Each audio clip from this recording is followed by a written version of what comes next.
मंत्रों में आपने भी सुना कि यदस्याग्नि में प्रायश्चित है ना, प्रायश्चित। तो प्रायश्चित को मैंने पहले भी समझाया है कि अगर इंसान कोई गुनाह करता है तो उसको उसका प्रायश्चित करना चाहिए ना। तो प्रायश्चित का मतलब ये होता है हवन करना, और उसमें ये करना, उसमें ये शपथ लेना, वचन देना कि आज के बाद में जिंदगी भर कोई बुरा कर्म नहीं करूंगा। तो अगर जिंदगी भर नहीं किया बुरा कर्म तो वो प्रायश्चित हो गया। अगर रिपीट कर दिया तो भगवान ने उसको बहुत बुरी सजा देनी है, इस लोक में भी और परलोक में भी। तो हमेशा इंसान प्रायश्चित का अर्थ याद रखे।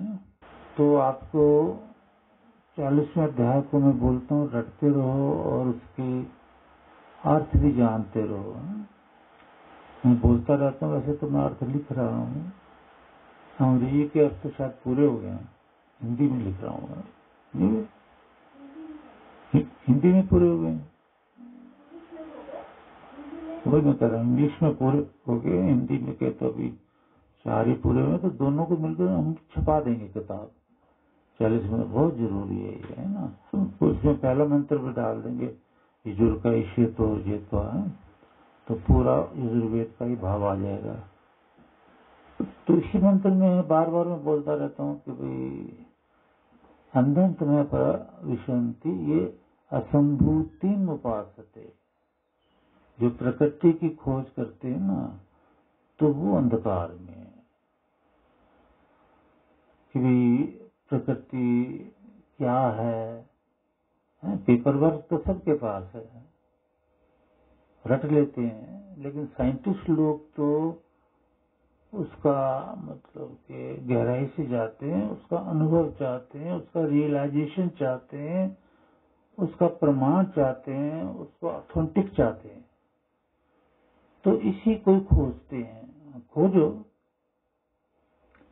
ये बुराई नहीं बताई भगवान ने, अच्छा है, लेकिन एक बुराई बताई भगवान ने कि तुम प्रकृति की खोज करते हो, लेकिन आध्यात्मिकवाद से अलग हो। तो प्रकृति की खोज कभी पूरी नहीं होगी।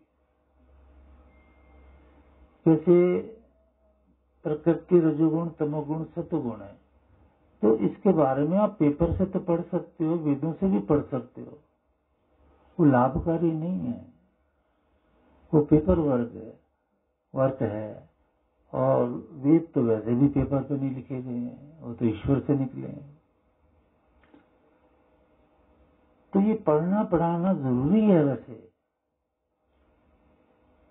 लेकिन साथ में यज्ञ चलने चाहिए, वेद सुनने चाहिए। सबसे बड़ा पॉइंट तो आप यज्ञ करो और श्रुतम तब वेदों को सुनो जब समय मिलता है, या नित्य सुनो।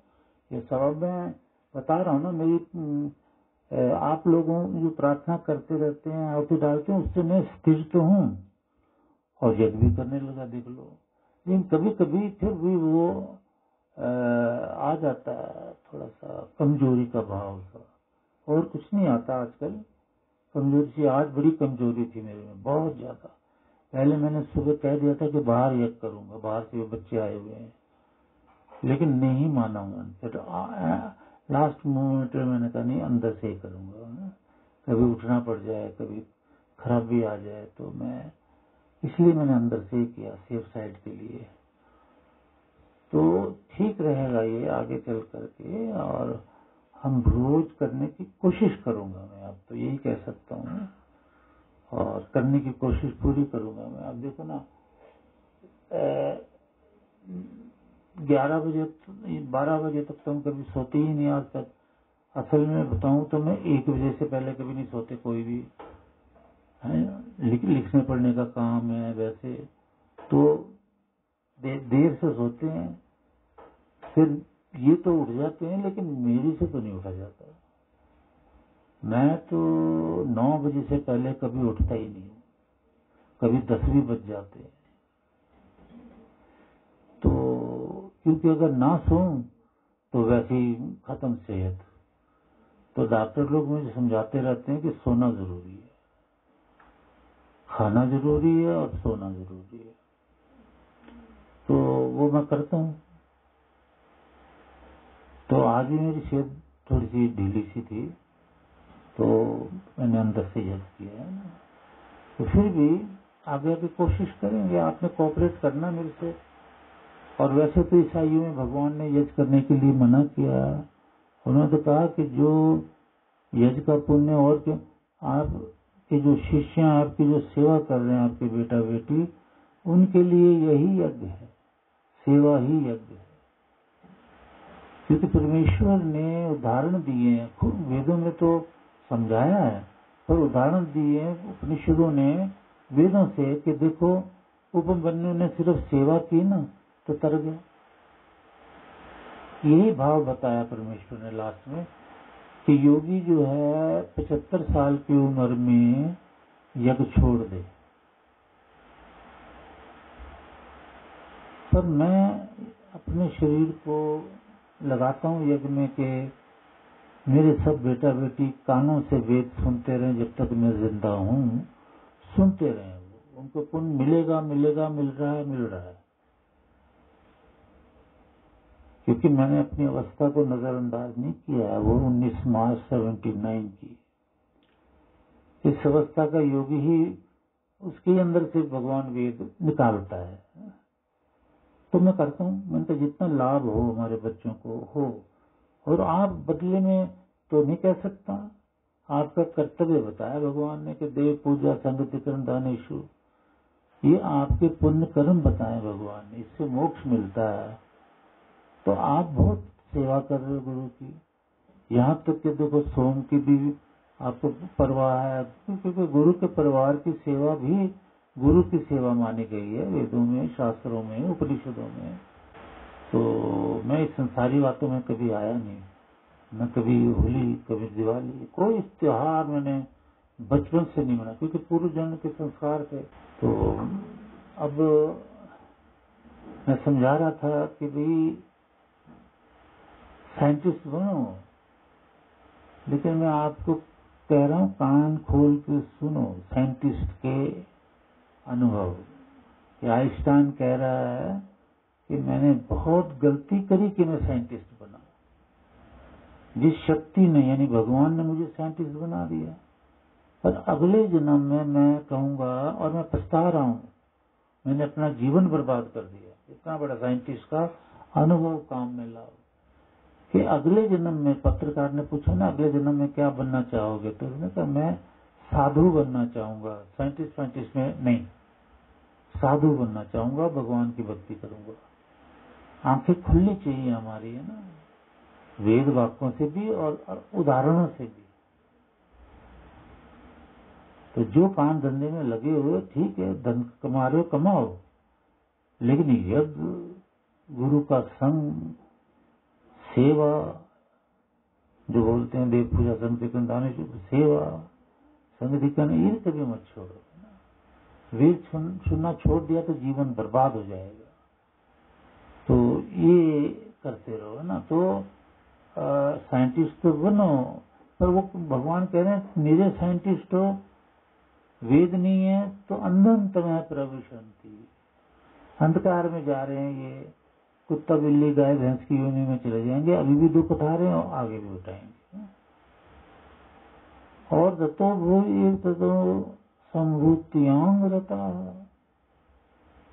और जो ये प्रकृति की खोज कर रहे हैं उससे ज्यादा अंधकार, अज्ञान, दुखों में वो जा रहे हैं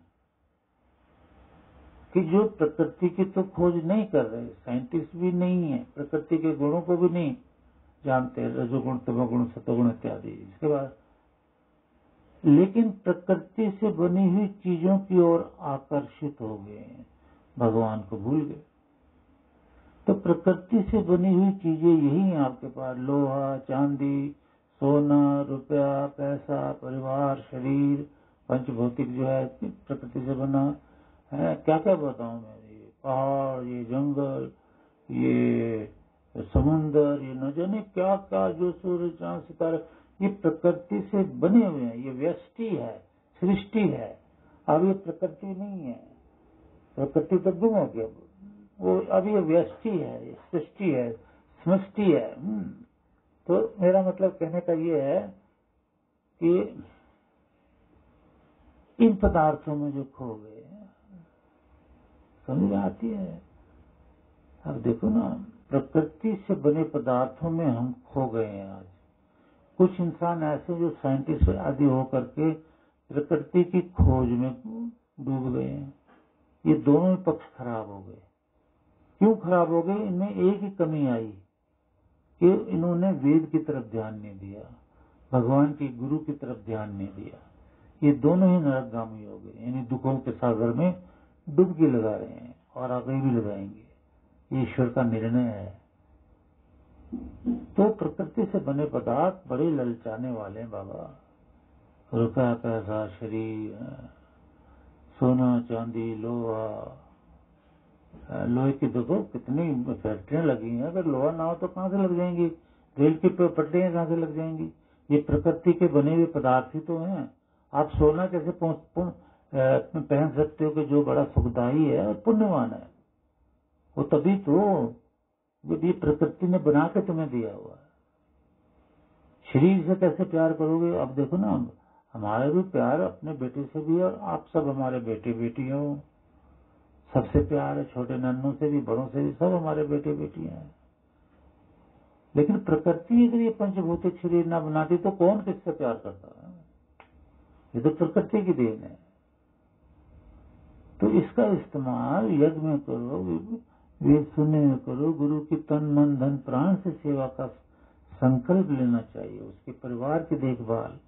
तो ये सब चीज अगर हम नहीं करेंगे तो मेयर केवल ये जो प्रकृति से बने पदार्थों में फंस जाएंगे या प्रकृति की खोज में फंस जाएंगे, तो ये तो फिर अगले जन्मों में भी बहुत कठोर दुखों के सागर में डुबकी लगाएंगे हम। ये सोचना चाहिए, ये वेद कह रहा है। बोलो सच्चिदानंद घन भगवान की जय।